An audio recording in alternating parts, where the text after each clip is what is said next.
Hey everybody, welcome back to Young Engineers of Today. So we're going to move on from HTML, as you can clearly see here, and we're going to jump into Inkscape. Hey Cohen, good to see you again. So for some of you, this is already going to be like old ground. You're going to be familiar with this stuff, in which case I apologize. Tough it out. We're going to have a project to do at the end of this lesson, which hopefully should be a little bit more interesting. Yes, it should be. Raise your hand if you can hear me.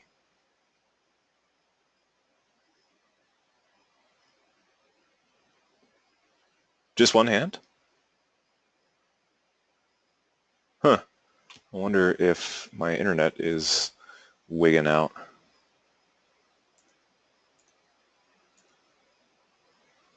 Let's see here. I am getting...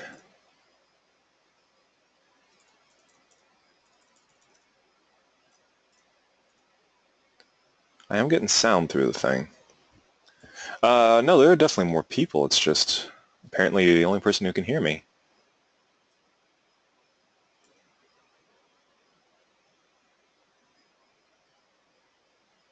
I guess raise your hand or throw something into the question box if you can hear me. Okay, there we go. Now we got all the hands. Well, almost all the hands.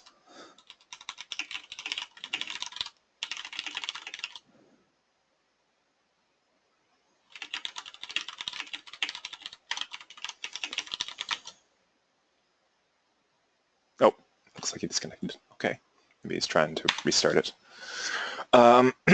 Okay, so yeah, Inkscape. Again, this is probably going to be some familiar stuff for you guys. If not, welcome to Inkscape. We're going to go over Inkscape. We're going to learn how to use it, sort of. Basically, it's just going to be an overview of all of the stuff that Inkscape can do on a very basic level. And then we're going to mess around and do some basic stuff with it. And then we're going to customize basically a board for cornhole. You heard me correctly. But yeah, you'll see exactly why we might do something like that later on. Anyway, yes, Inkscape. What is it? You don't have to open it yet, actually. We're just going to spend some time talking about it because I don't know if everybody has it yet necessarily or has it installed yet. I know I asked the first day, but I don't, not necessarily everybody was here, which is not your fault. You know, maybe you just weren't able to make it. But I want to make sure that like we can get started on it with everybody able to at least follow along. So we'll go over vector graphics and all that stuff, and then we'll assess the situation, see if there's anybody who still needs to download Inkscape. If not, then yeah, sure, we'll get started on it. But yeah, anyway, Inkscape. What is it? Why does it exist? What a mystery. Well, I'll tell you. Inkscape is a software program that allows you to edit and create vector graphics. It is a free open source alternative to expensive software such as Adobe Illustrator. That's going to be definitely a trend that you'll notice throughout the semester is we're going to be, as much as we can, using free and open source alternatives to expensive stuff. And that's simply because expensive stuff is expensive, and if we can avoid using it, that'd be great. So we don't. We try not to. Yeah. Anyway, so I mean that's kind of one of the nice things about the internet age anyway, is to have a large number of people who are able to work together on a project across the world, and open source is something that enables that, you know, to be able to provide the source code for your software so somebody else can come along and be like, hey, I want to make some changes here so that things work better. You know, this one feature will work and won't, you know, cause a memory leak that causes the computer to use up all of its memory, and then the CPU starts overheating and everything catches fire. And I mean, I know that's not how memory leaks work, but whatever. Stuff like that. The ability to collaborate on a large global scale is nice. Yeah, we're going to be done with HTML. We didn't get to go over CSS or anything like that, I know, but we got to move on to the next thing. At any rate,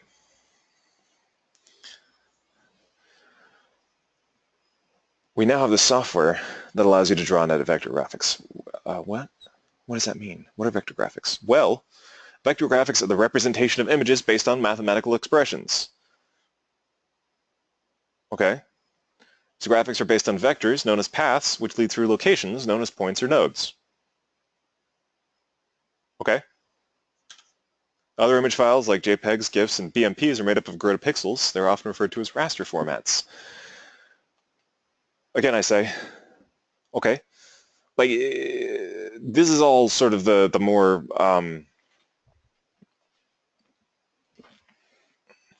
These are the definitions of what these things are. But what exactly do I mean by that kind of stuff? So, okay, let's imagine for a moment we took a picture. We took a bitmap, for instance. Excuse me, and we blew it up to ginormous size. So like we zoomed way in. How many of you are familiar with pixel art? I imagine a good number of you are.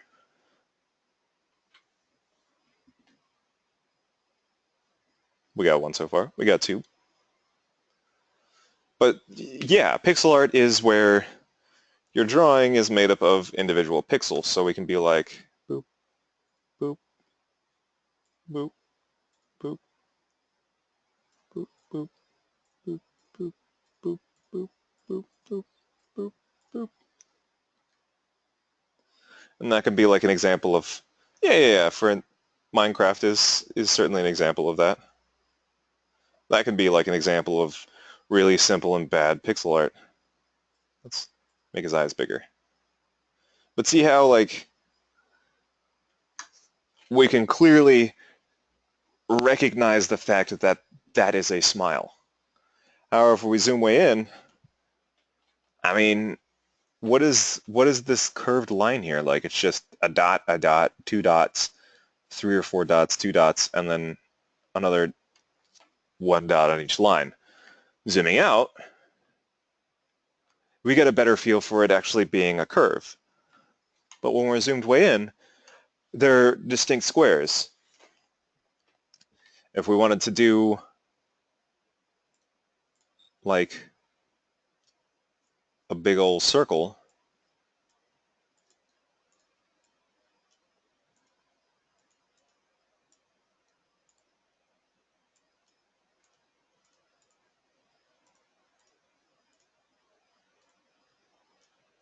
let's just do a semicircle. This is true.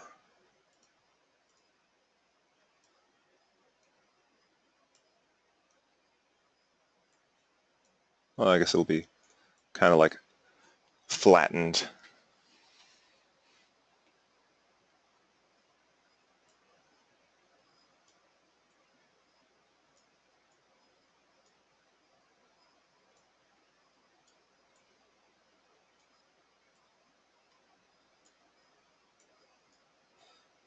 Anyway, you get the idea.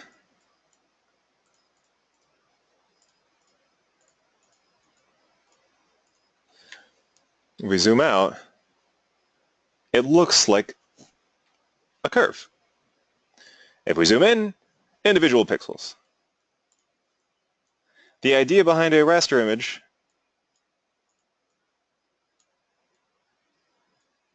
is it is represented by a grid of pixels. Look at that weird circle. So if we were to take a very blown up version of this and look at it,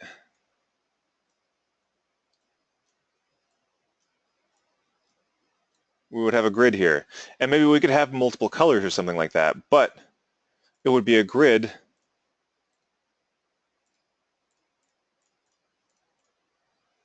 that would just be, that would look kind of like that, you know? Zoomed way in, you would not be able to tell what you're looking at, but your mind is able to take the pattern of colors and turn it into a picture. So like a JPEG or a GIF or a bitmap, those are all going to be raster images, where they're just a grid of pixels. When zoomed way out, the picture sort of becomes clearer.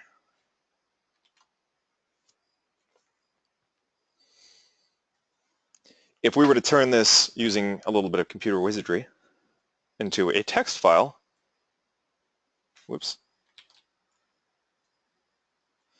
it would probably look a little something like a collection of numbers with each number representing a different color. And then how those numbers are arranged representing the grid that defines that picture. Now, this is not how a bitmap is interpreted as text, like at all. This is just a thought example, but you can see where I'm going with this, right? Like where the important thing in this is the grid. Enter Daft Punk. Anyway, terrible pun. Vector images are done differently. So, show of hands, how many of you have become very familiar with algebra and maybe calculus and how you have to do graphing and stuff like that? Like you're given an equation and you have to do a graph that represents that equation.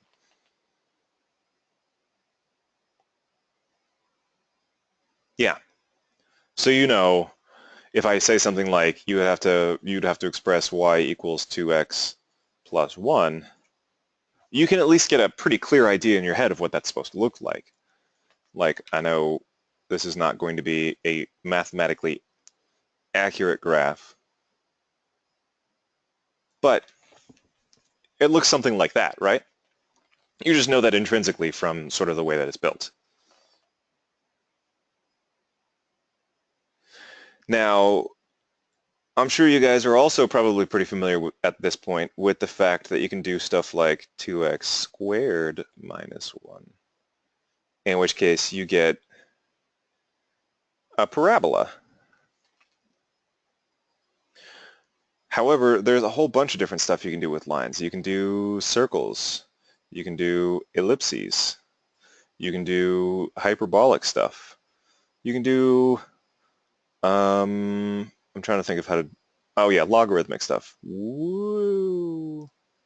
You can do absolute value. You can do, I'm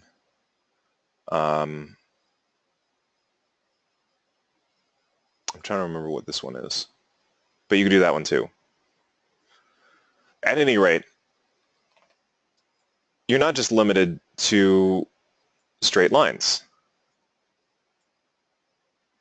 You can do a whole bunch of different lines, different shapes and stuff like that, using just different equations.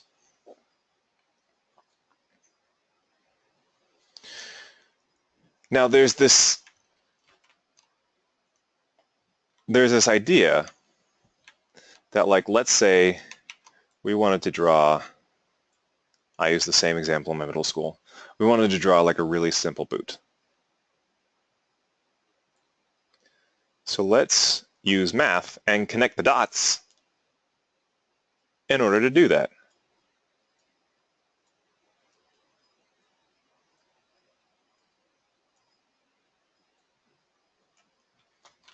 So there are our dots, right?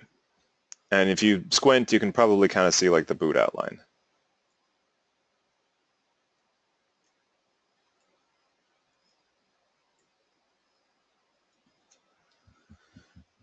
And so let's assume that all of this is perfectly horizontal and vertical. I drew it like let's assume I drew it properly, which is a big assumption, I know, but let's just say we did. So let's say this up here is y equals 2, this one over here is x equals 2, this one is x equals negative 1. It's not a 4. 1. And this one down here is y equals negative 1. So let's say we had this equation y equals 2. How is that expressed?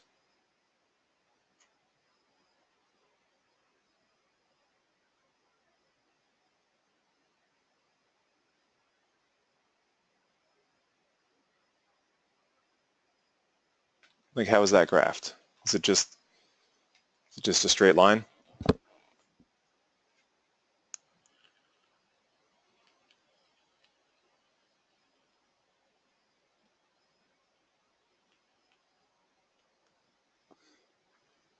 Okay, bit quiet today. Yeah, it's just a straight line.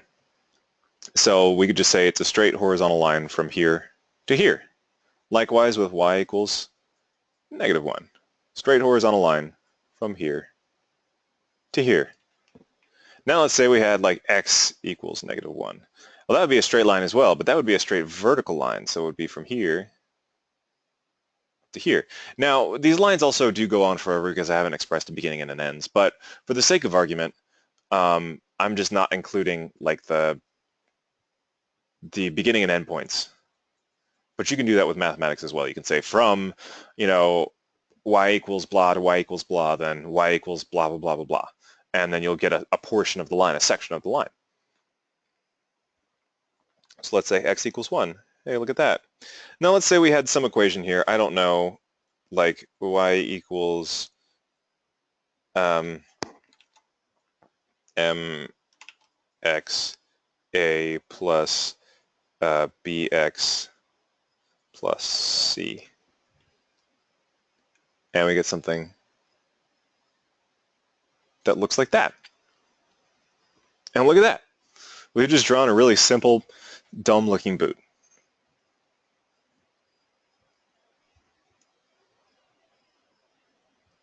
And we've done it using equations. There's actually this pretty famous example of it floating out there in the wilds of the internets, where a guy used graphs to draw the Batman symbol.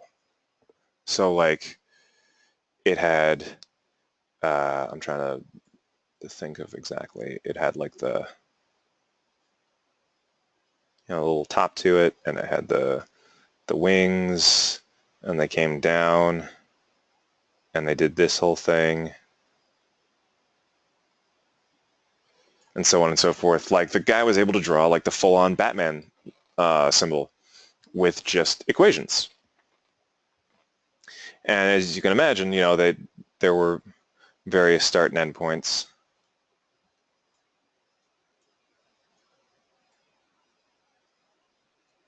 Well, this right here, this is the concept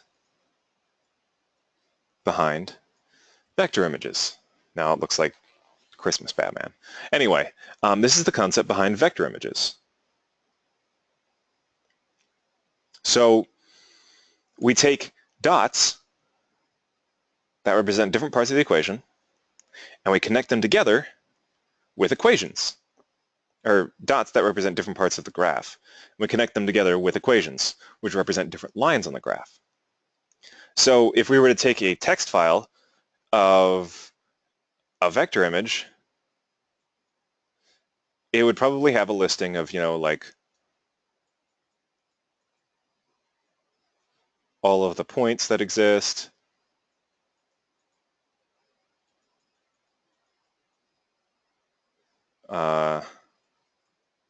oops.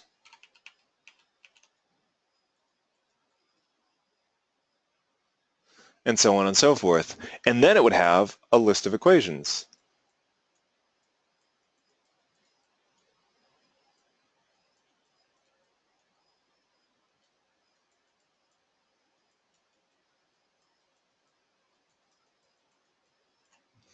So that text file would look very different from the grid that we had before.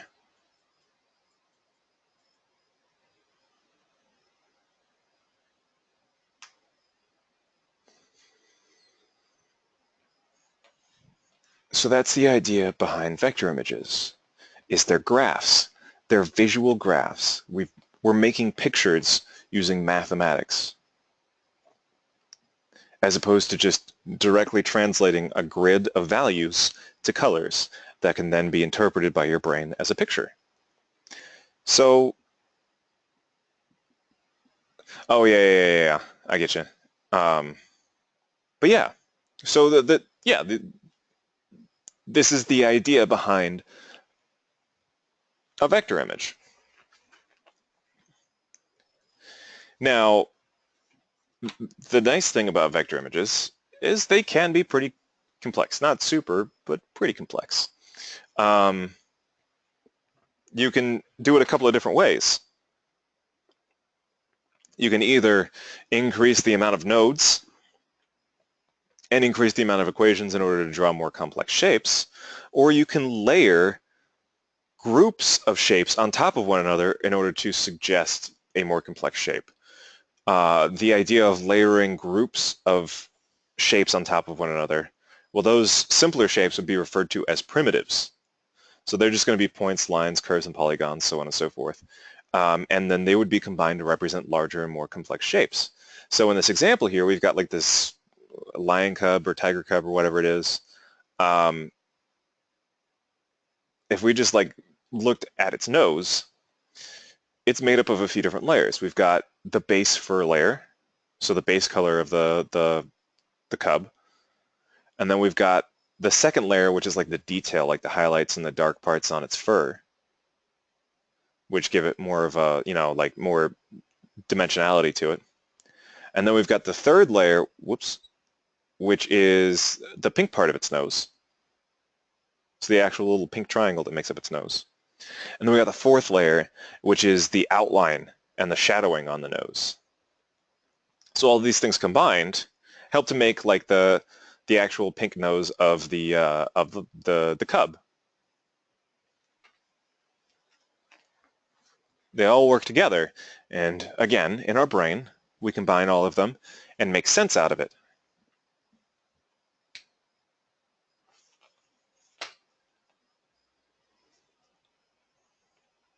So that's definitely a thing you can do with vector graphics.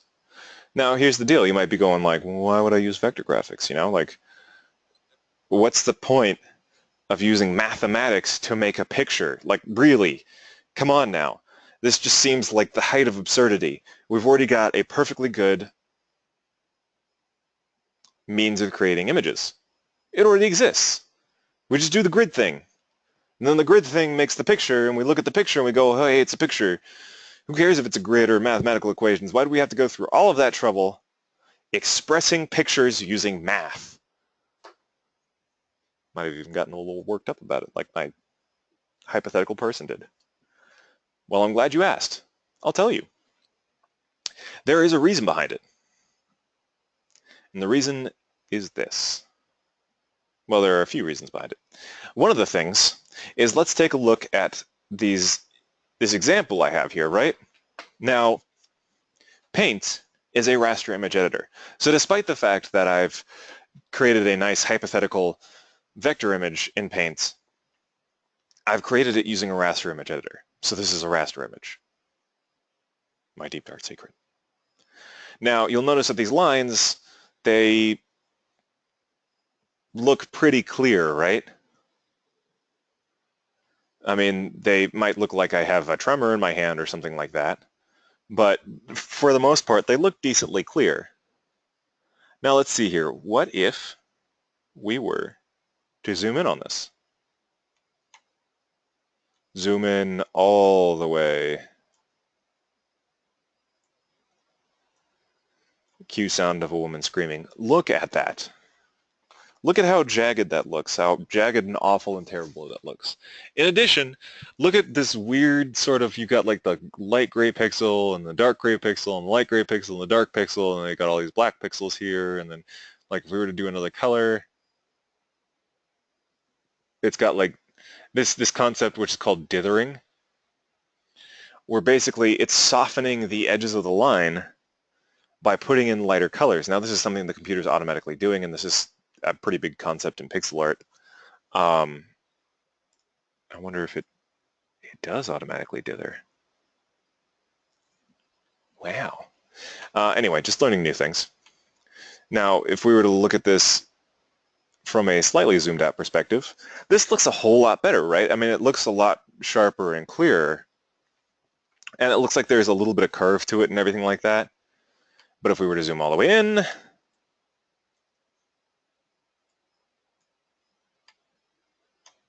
horrible, horrible jagged lines, weird dithering, just basically looks terrible. Now this is because in our raster image, since this is a grid of numbers representing pixels and their colors, again,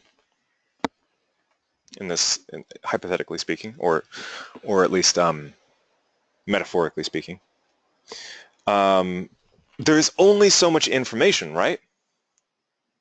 Like we can sort of extrapolate what a larger version of this would look like with some decent clarity, but a computer can't do that. We can't blow up this image and keep the same sharpness because, you know, how do we, you know, at what point does, if we kept all the pixels the same size, at what point does this part of the image right here, like how big does it become? How does it keep the same relation to everything else around it? How does this 2 stay the same size and the same shape? You know, there's nothing for a computer to extrapolate with because it can't make those assumptions like we can as people. Even we can't do it reliably because looking at it from this distance away, like the imperfections in that 2, I mean that 2 is an ugly 2, let's be real here, but the imperfections in that 2 are smoothed out. Likewise on that one. Like it's still an ugly 2, but it looks less ugly than this horror show right here. Like that 2 looks, ugh, looks better, but what is the straight down part? Anyway, that is one of the sort of downsides of raster images, is there's only so much information that exists in the picture, and you can't extrapolate upon it. You can't blow it up because all you're doing is you're just making those individual pixels larger, because that's the only thing the computer can do, is it just can make those individual pixels larger. It's just like if you have a camera that has digital zoom as opposed to analog zoom or lens zoom. I can't think of the word I'm looking for. But like a lens zoom, the different lenses on a camera will move further apart or closer together in order to give you a zoom out or a zoom in effect, or zoom in or zoom out effect. With a digital zoom, it does that without actually changing the focal length of the lenses. You can zoom in on something, but the only way the camera can interpret that is by blowing up the pixels on it, by making the pixels larger. So a digital zoom is going to look very, very different from a regular photographic zoom. It's going to look, well, really a lot uglier. But that's just sort of the critical failing of these kinds of things, is the fact that you can't extrapolate any more information that isn't there. Now, with vector images, because vector images are nodes and equations representing the relations between those nodes, simply curves and nodes and lines and things like that, we can extrapolate on that. We can make it larger because we know on an intrinsic level that our original example of y equals 2x plus 1, that line goes on forever in both directions. We know that. We're never going to draw it, because who wants to draw a straight line forever? And how? How would you do that? But it exists, at least in our minds, on a theoretical level. We know that that line goes on forever.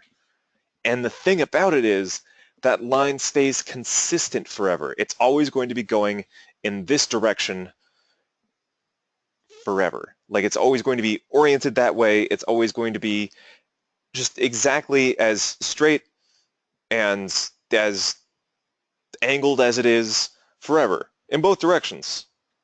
Always. We know a parabola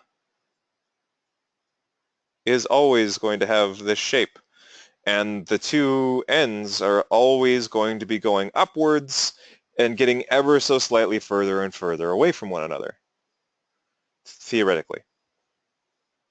I guess there's a theoretical point where they don't really. No, I guess technically speaking, they're always getting further and further away from one another. It just at some point they get so far apart and the numbers get so large that you wouldn't really be able to tell with the human eye at most distances. Anyway, we know this mathematically speaking from a parabola. With a logarithmic graph, we know that it starts out very steep and then flattens out over time to a theoretical almost flat point. These are the sorts of things we know, and we know these mathematically. So we can say with almost pretty much exact certainty that a vector image, if we're given an equation, if we make it larger, it's going to keep the same keep the same shape. So we can do that with vector images. We can blow them up and keep the same sharpness. We're not going to get all this weird blurriness like we are with a bitmap or some other type of raster image. We're going to get nice, clear, sharp graphics. So we can take an image that we made on a computer screen, that's say the size of your computer screen at home, we can make a vector image with that, and if we gave it enough detail, we could blow it up to be the size of a skyscraper and put it on the side of it, and it would still have the exact same detail and crispness and sharpness that it had on your computer. So that's just one of the things that's really neato handy about vector graphics. Now another thing is, since vector graphics are simply nodes, they're just collections of points and then the lines that are drawn between those points, we can move those points around and change the shape of or change the overall shape. So this example here is referring to Scratch. There's like the little cat sprite in Scratch. The cat sprite is a vector image. We can move the nodes around on the cat's arm and change the shape of the cat's arm. We can animate the cat by taking those individual groups that are created in the vector graphic, those primitives, and moving them in relation to one another. So we can make it look like he's walking. We can make it look like he's waving at somebody. We can make it look like he's gonna sneeze. You know, who knows? We can do all kinds of stuff with vector graphics without having to recreate the picture from whole cloth like we would with a raster image. With a raster image, if we want to animate, it's just like traditional animation where you draw each individual frame, because you can't move the pixels reliably in a raster image. There's no information about what's behind those pixels necessarily. With a vector graphic, there can be. With a vector graphic, there's information about the relationship between the different shapes in a vector image. So you can move them around and everything else will move along with it nicely. Again, you can't do that in a raster image. You have to redraw the image, or at least the relevant parts that are being animated. Also, here's another example here. You can see how clear the cat looks on the left-hand side versus the right-hand side. The right-hand side, he's very much got jagged lines and stuff like that, and there's a little bit of dithering going on. And on the left-hand side, it's just a clear, sharp image. So for that reason, vector graphics make ideal logos since they can be scaled from like company letterheads to billboards and stuff like that. In addition to how well they scale, vector graphics will typically take up less space than a bitmap, so they are also commonly used in many animations. Notice how it says typically there. Now you remember how we created more complex shapes using primitives? If we take a super complex picture that has a lot of information on it, then would be a better use of raster images. So like, let's say, for instance here,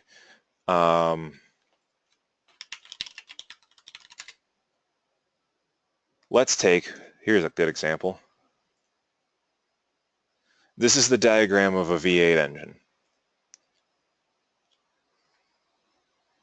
Notice how much detail is here. All the different shapes and everything like that.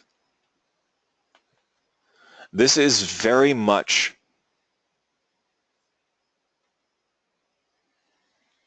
better suited to being a raster image. Yeah, right? To being a raster image than it is a vector image.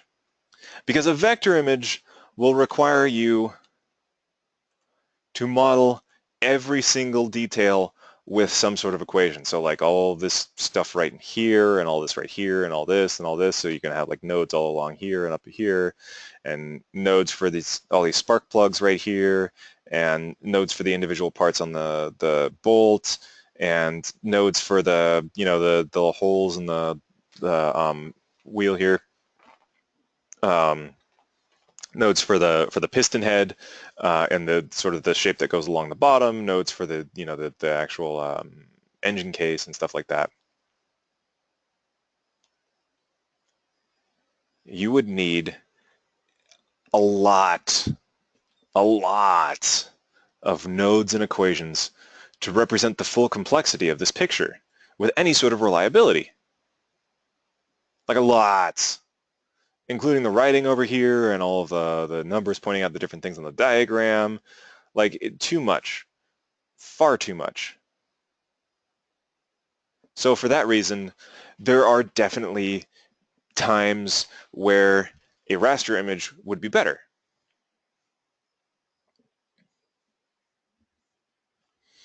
Raster images also tend to be better at expressing points, like something like that, like an actual sharp corner. So if we were to make an image that looked like an explosion, please forgive my terrible drawing, this is something better suited for a raster image. Because a vector image isn't necessarily going to get all those sharp angles exactly correct. Now, granted, you could just put nodes in there and then do straight lines and stuff like that. And for the most part, it'll do an okay job with that, but there will be points where it can't exactly express it perfectly unless you have a lot of nodes and a lot of equations. In which case, the size of the vector image increases appreciably, and it becomes harder to work with, and it becomes larger, and it's just, not ideal. So anyway, yeah. With that, show of hands real quick, how many of you already have Inkscape installed on your computers? Everybody! Hey! Okay, so let's skip the installation business and let's just spend a little while jumping right into it. So we already installed Inkscape then. Go ahead and open it. Now, here's the deal. You open it, and if you've never opened it before, or even if you've opened it before but haven't opened it in a while, or even if you just, let's just say, be patient while you're opening it, especially if you haven't opened it before or you haven't opened it in a while, because it will take minutes, literal minutes to start up. It will, and it will sit there like nothing's happening. Like you'll be like, did I actually double click it? Did I? I'm not entirely sure. I hope I double clicked it. See here, I just double clicked it right now, and we'll give it a minute to start up. Even though I just started it up earlier today, it's still going to take a minute for it to start up. If you've never opened it up before, it could take 5 to 10 minutes to start up.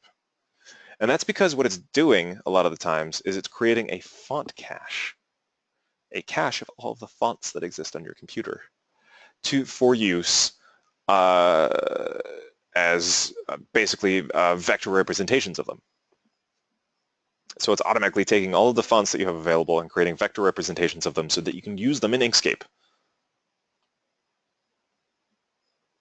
If you have a lot of fonts installed on your computer, it's going to take a minute. If you've installed fonts since you last opened up Inkscape, it might take a couple minutes. You're on? Excellent. If you got a fast computer or not a lot of fonts installed, it probably won't take too terribly long. But just be aware of that. You know, even though I've said that in the past, I've had people click on it a few times, and then they get like 3 or 4 instances of Inkscape that are trying to open up, and everything slows down just massively. Just, it's bad. It's really super bad. Oh, well, excellent. So, you know, just be patient. I'll give everybody else like a minute or so to. Oh, we got one more on. Excellent. Everybody else a minute or so to let Inkscape start up. If you've got it open, just go ahead and say something or raise your hand or whatever, and then we can move on. Because I want to make sure that we got everybody in the same place, same page.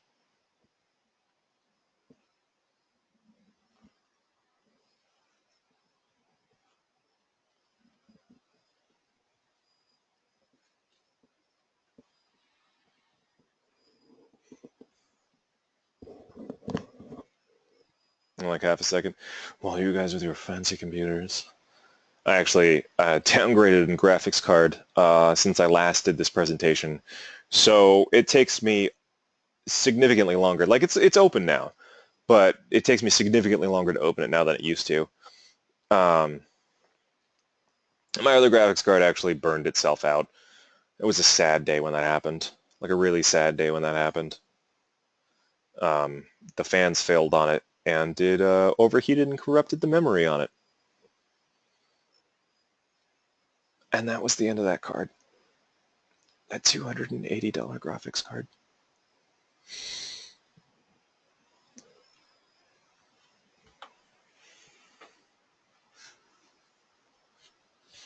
Anyway, moral of the story is make sure your computer has proper circulation and that the fans don't fail on it. Yeah, it was a bad day.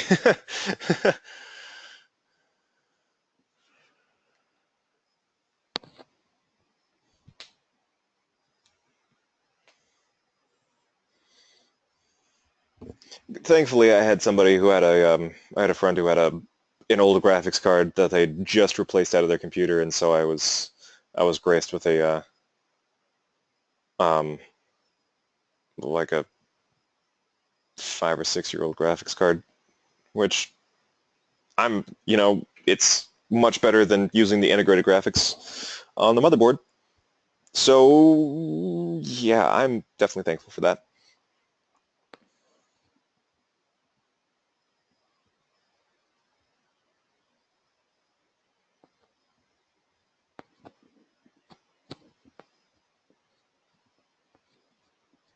How you doing over there, Vincent? You still waiting for it to open?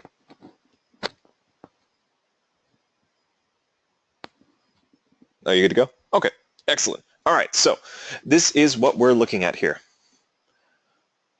What is it? Well, it's your canvas. Uh, I mean, that's just the simplest way to put it. So this rectangular area, yeah, it's a box, exactly. The box here is your canvas. So this is going to be basically, if you try to export this somewhere else or try and print it or, send it to somebody or whatever's going to be inside of this box here is going to be considered a valid part of the drawing. That's just how it's going to go. So that's going to be your area of concern when you're messing around with stuff on Inkscape. It's going to be everything inside of that box. So just keep that in mind. Now the nice thing is we can treat Inkscape just like a regular drawing program, like Paint or something like that. I had one of my middle schoolers ask me in my previous class if we had to create the equations ourselves, which was actually something I'd never considered before. Like, oh, geez, like if you've never seen something like that before, that's a totally valid question. Like, oh man, am I going to actually have to be using math in order to create drawings and stuff like that? No, you don't. You treat it like Paint. The thing is, this program will interpret the drawings you make and basically create best fit mathematical equations for them. So, for instance, we can take our pencil here, and we can be like, woo, woo, woo, woo, woo, and you see how it's like a green line, and it's got some red bits here. Those red bits mean that it's trying to create a best fit line in the meantime, and the green means that it is not a finalized mathematical representation yet. I'm going to release the mouse button though. Bam. Now the line is black. That means that it is. Inkscape has done the necessary calculations in order to turn it into a mathematical equation. And for the most part, it's a pretty good recreation of the weird, wiggly, useless thing that I drew. And if we're to zoom in, notice how we can see all of the wiggliness with perfect sharpness. Oh man, really looks like I have tremors. That's just because I drew it so far zoomed out. If I were to zoom in and draw a line, that's an excellent question. I should tell you guys how to do that. If you hold down the Control key and use your mouse wheel, you can zoom. Alternatively, there's a magnifying glass over here. You can click on that and zoom in with left click or zoom out with right click. So zoom in, zoom out, zoom in, zoom out. So as you can see here, I drew that line while I was much more zoomed in. This line looks a lot smoother than this line over here, but they're still very sharp. Look at the sharpness of that. Like it's even got like a little blip thing there, and then like just a straight line and another straight line. Like it's very clear. There's none of that dithering business. There's none of that jaggedness.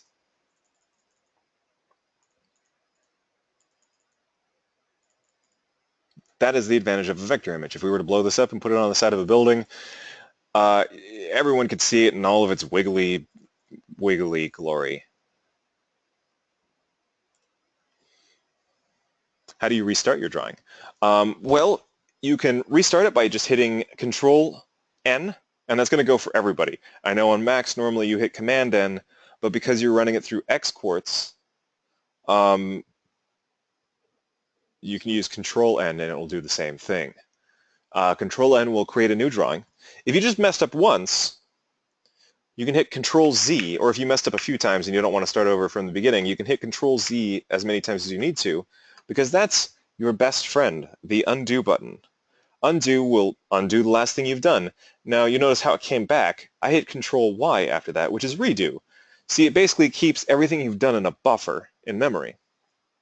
So if I hit undo, it goes back one step in the buffer. It pretends like this line I drew over here never existed. Control Z, boom, gone. Now the thing before that in the buffer was this big wiggly thing that I drew. If I hit Control Z again, that's gone. But let's say I went too far. I can hit Control Y, bring it back, hit Control Y one more time, bring back that other line that I drew. So that's always a nice thing to know, is Control Z, and the redo buttons, they're known as undo and redo. Redo, unfortunately, is not really standardized across programs. Like generally, Control Z or Command Z is a safe bet. Like if you hit that, you're going to undo the last thing you've done, just without fail. Like that's pretty much universal across all programs. However, there has not really been a universal redo. For many programs, it's something like Control Y or Command Y. For many others, it's Control Shift Z or Command Shift Z. For many others, it's like F5. Like it's just weird. So F5 on your browser is also reload. But yeah, there's no real standardization when it comes to undo and redo and stuff like that. Or redo, I should say. There is a standardization of a sort when it comes to undo, but not redo, unfortunately, which is really the one that, you know, it'd be nice if they both were standardized so that you didn't have to like sit there and be like, okay, what do I press now? At any rate, navigating around this, you can pan it by holding down the middle mouse button or the mouse wheel and just moving your cursor. You can scroll up and down by using the mouse wheel. You can zoom in and out by holding down Control and using the mouse wheel, in and out. You can select stuff with left click. Right click will bring up a context menu. And then the tools over here, we've got like the node editor, which allows you to take the nodes of an individual drawing and mess around with them. As you can see, there are a ton of nodes on just this drawing I've done. See, each individual squiggly is going to have its own node. And when you get a lot of squigglies, you got a lot of nodes. See what I mean about complexity? You've got the sculpting, basically tool, which it's the tweaking tool, but it's not something we're going to worry about too much. Oh no, this is the tweaking tool. Well, I guess they're both technically tweaking tools. Anyway, we got the zoom over here, pretty standard fare. I already explained that. We got the ruler over here, which allows us to measure different parts, which of course it's not going to cooperate right now. Why don't you cooperate? Okay, well it exists, and sometimes it works. Oh, no, it's doing the thing, because it just stopped responding.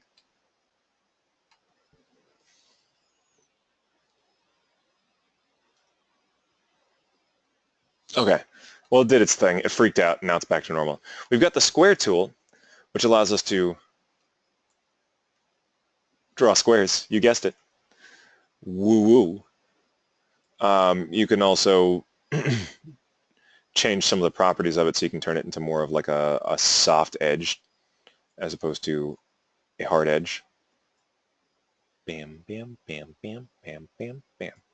You get it. This little tool, which is an interesting thing, this creates sort of like three-dimensional boxes. It just basically updates everything and graphs a sort of three-dimensional object in real time. Pretty standard fare there. I say pretty standard fare. That's not something that really exists in many image editing programs, but you know, whatever. Again, you can adjust the perspective and the depth of the box with all these different tools.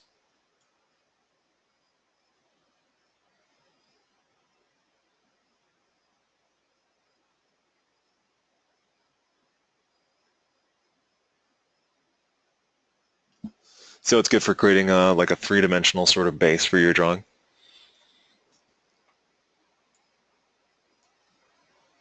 You've also got the circle tool, which makes circles. You've got the star and pentagon tool. So it's a star. However, as you can see, we've got a couple of different nodes to edit here. I can grab this node that's at the base of the star and pull it outwards to turn it into a pentagon. I can keep pulling it to turn it into another star.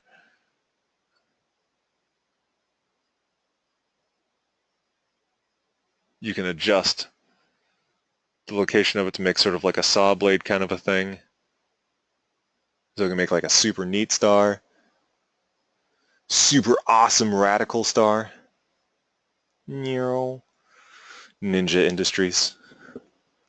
We got the spiral tool, which creates spirals of varying sizes. A lot of these tools are very arbitrary. I'll be honest with you. They're very arbitrary. We got our basic pencil tool, which allows you to draw lines. You got your pen tool, which allows you to actually create much neater looking curves and things like that. So as you can see, if we were to zoom in on this, we got very, very clean looking lines and curves, and that can be achieved with the pen tool. We've got the calligraphy tool, which creates these sort of colored ribbons, which again are going to be very clear upon zoom in. We've got text, add text, the spray paint tool, which is not spray objects by sculpting or painting. Okay, this is another one that's not gonna cooperate with me. We've got the erase tool, which allows you to erase parts of things.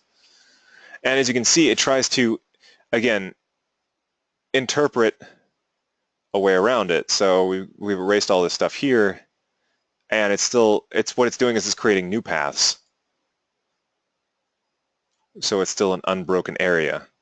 So if we erase this, we've got a whole big erased area in here, and this is really slowing down my computer right now.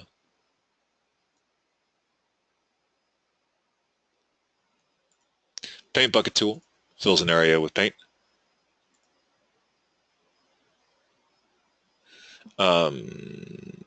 The gradient tool allows you to create gradients. You can pick colors from the image, and you can create diagram connectors, so you can create whole diagrams. Anyway, that was just a really quick rundown. I know that's not like, it wasn't incredibly helpful necessarily. We're going to be exploring a lot of these in more detail as we start messing around with our project and stuff like that. Of course, you know, you guys are more than welcome to dink around with that stuff too, like figure out how you can do all the different things and all that kind of stuff. For now though, since it is 8:58, I'm going to go ahead and do the poll questions. And then we can break for the next couple of days, and we'll meet up again on Wednesday and explore a lot of this stuff in more detail and do like use like the trace tool and stuff like that. Turn a bitmap into a vector image. Anyway, yes. So first poll question